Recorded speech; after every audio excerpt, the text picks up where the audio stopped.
Uh, the difference between Avram and Noah becomes very apparent in this week's parsha. When God tells Noah to build the ark, and I'm going to destroy the world, Noah doesn't question God at all. He builds the ark. He doesn't say, "Oh, don't you think maybe we should look for other righteous people?" To him, God said, "I'm going to destroy the world because of the what's going on." He builds the ark. He gets his family. He does exactly what God tells him to do. He at no time does he question God's judgment. Avram, on the other hand, this week's parsha makes a much is a much different person. God says, "I'm going to destroy Sodom and Gomorrah because of the evil that's being done in these places." And Avram says, "Wait a minute. If there are 50 righteous people there, would you destroy the whole? Would you just kill those 50 righteous people?" And God says, "Okay." And he argues them down to 10.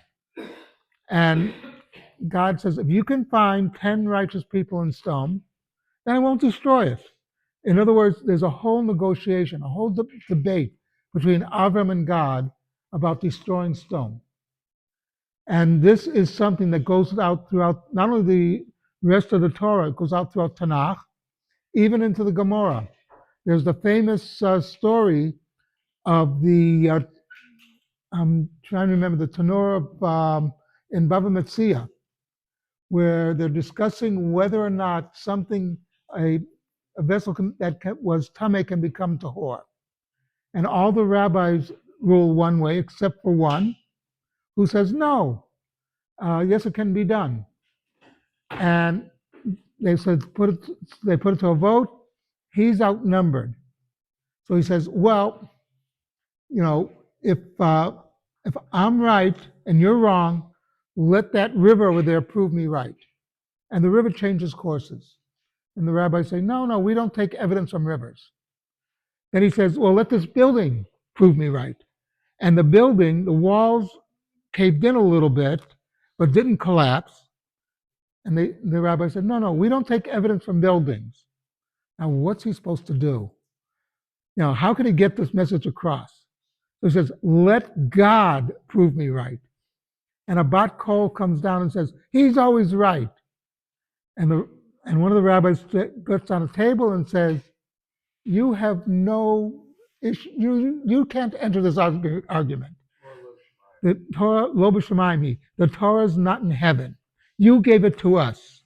You told us these are the rules of following it. So now we're following the rules that you laid down. You keep out of this." And by the way, this is a part of the Gemara. This whole sugya of the Gemara is taught in law schools today. It was mentioned in the Harvard Law Review that the basis of the law is what is decided by the judges of the day. The point of it being that we have a history of arguing with God.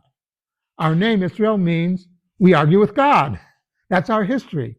It's not that we argue with God on whether or not this or that. We argue with God why the world is the way it is. Can't you do it better? Can't you have some rahmanas, mercy, etc.? This is the difference between Avram and Noah. Noah didn't make those arguments. Avram did. Something to think about, Kaddish Rabbanim.